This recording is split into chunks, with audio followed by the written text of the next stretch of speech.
Student, कैसे हैं आप सभी। तो कल हमने कारक के बारे में पढ़ा था कि कारक किसे कहते हैं और कारक के कितने प्रकार होते हैं, और उनकी विभक्तियां भी हमने अच्छे से देख ली थी।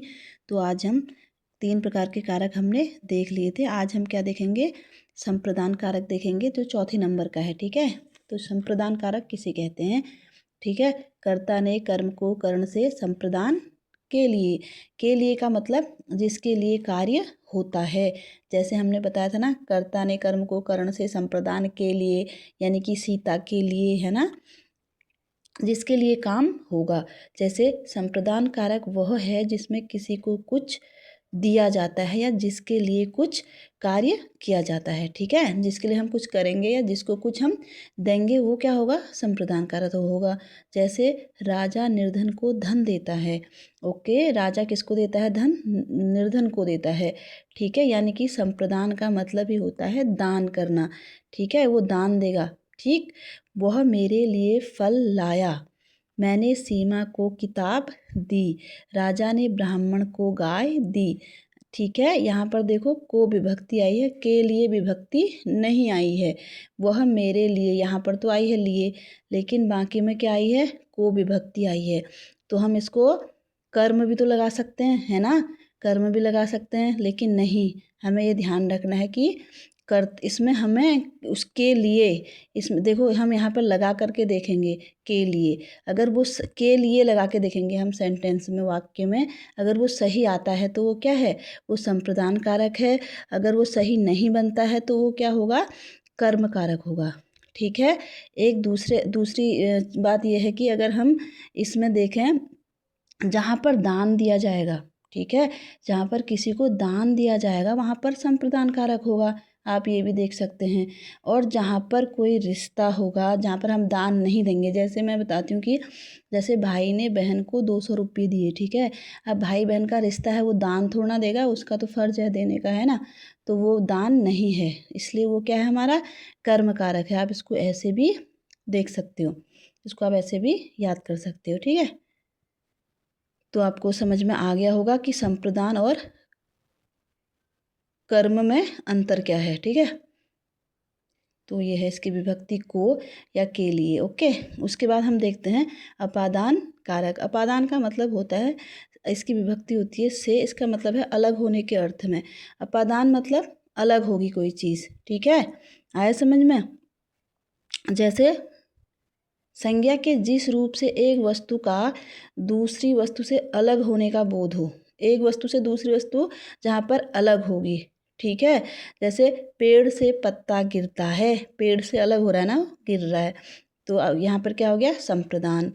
हिमालय से गंगा निकलती है, हिमालय से अलग हो रही है। ठीक है, निकल रही है, अलग हो रही है। मेरा स्कूल घर से दूर है, डिस्टेंस दिखा रहा है ना, दूरी अलग होने के अर्थ में। बच्चा छत से गिर गया, अलग हो रहा है ना, तो जहाँ पर अलगाव होगा, अलग होने का अर्थ होगा, वहाँ पर क्या होगा?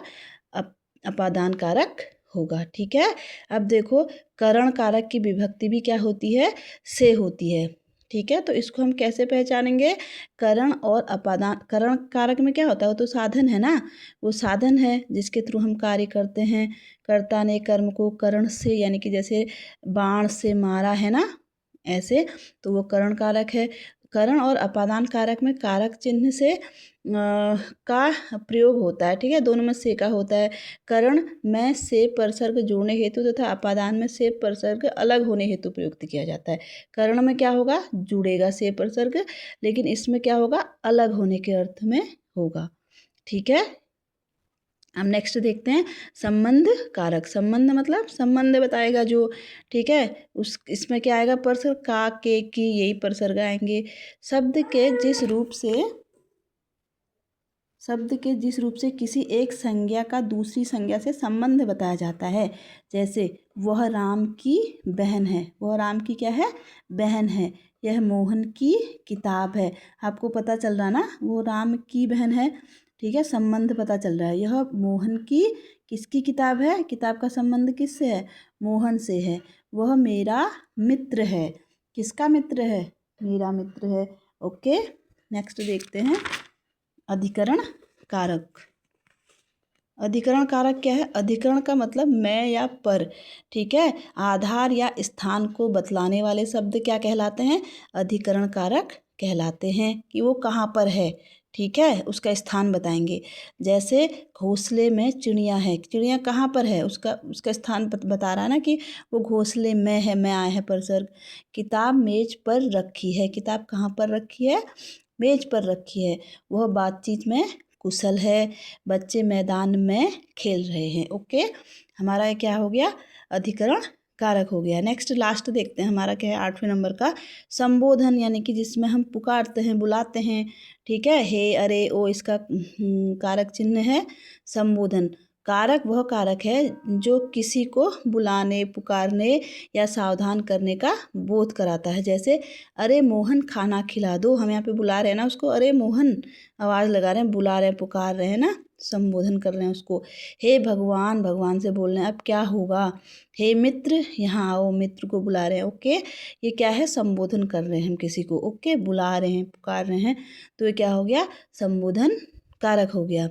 आई थिंक आपको समझ में आया होगा। आज की क्लास अच्छी लगी होगी। तो अभी मिलते हैं नेक्स्ट वीडियो में। Thank you.